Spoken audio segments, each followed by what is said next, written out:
If you've been scrolling through endless home gym options, watching videos of people doing deadlifts on a rack that looks more like a piece of industrial furniture, and still feel stuck wondering whether you'll end up with a space saver that actually works or a pricey piece of metal you'll never use, this review is here to clear that up. I've spent the last few weeks setting up a couple of compact strength stations in a spare bedroom and a garage, talking to folks who already own similar setups, and reading every technical sheet I could find. Link is in the description if you want to check the product details on Amazon. The RitKeep Nimitz N1 Counterbalanced Smith machine is marketed as a 6-in-1 multifunction home gym that packs a full strength routine into a footprint that could fit in most basements. At first glance, the headline numbers 300 lb of steel weight stacks, a 2,500 pounds total capacity, and a counterbalanced 35 pounds Smith bar sound like the kind of specs you'd see on a commercial rack.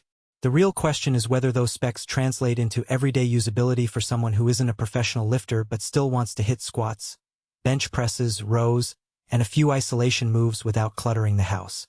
Let's start with the layout. The machine folds down into a vertical profile that can slide into a corner, and the weight stacks sit on either side of the bar. Because the stacks are steel plates rather than a traditional weight stack pulley system, you get a smooth, linear weight increase that feels more like loading a barbell at the gym. The counterbalanced bar, which weighs 35 pounds, is designed to offset the weight of the plates so the bar can move up and down with less effort when you're at lighter loads. In practice, that means a beginner can start with just a few plates and still experience a natural bar path, while a more seasoned lifter can load up to the full 300 pounds without the bar feeling overly heavy to start. A common hesitation with Smith machines is the feeling that the bar is locked into a single plane, which can limit natural movement patterns. In the Nimitz N1, the bar travels along guided rails that are fairly wide, giving a little bit of room for forearm positioning on bench presses and overhead presses. If you've ever done a bench press on a fixed-track Smith bar and felt cramped, you'll notice that the N1's rails are spaced to accommodate a standard grip width, so you don't have to constantly readjust your hands. That said, the bar still moves in a fixed vertical line, so if you rely heavily on free weight cues for stabilizing muscles, you'll miss out on that aspect.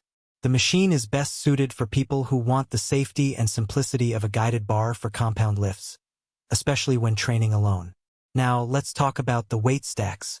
Each side holds 300 pounds of steel plates, split into 5 increments: 5 pounds, 10 pounds, 25 pounds, 45 pounds, and 100 pounds. The plates are bolted onto a linear guide, and you select the resistance by sliding a pin into the desired notch. The design eliminates the need for a cable and pulley system that can wear out over time, which is a hidden trade-off you don't see in many compact home gyms. The downside is that you have to manually change plates for each exercise, which can add a few seconds to your transition time. In a home setting, that's usually not a big deal, but if you're used to quickly swapping plates on a free weight bar, you'll notice the extra step. Space is often the biggest deal breaker for home gym buyers, and the Nimitz N1 addresses that directly. The entire footprint is roughly 4 feet by 3 feet when unfolded, and the whole unit folds up to a vertical width of about 4 feet, allowing it to sit against a wall or be rolled into a closet on its built-in wheels. The design also includes a built-in storage rack for the plates, so you don't end up scattering weights across the floor. I tested the folding mechanism by moving the unit in and out of a garage that only had a 6 feet wide door, and the process was smooth, just a couple of clicks and you're set. The only real limitation here is ceiling height. The bar's maximum travel is about 4 feet, so you need a ceiling that allows you to fully extend the bar for overhead presses without hitting the top.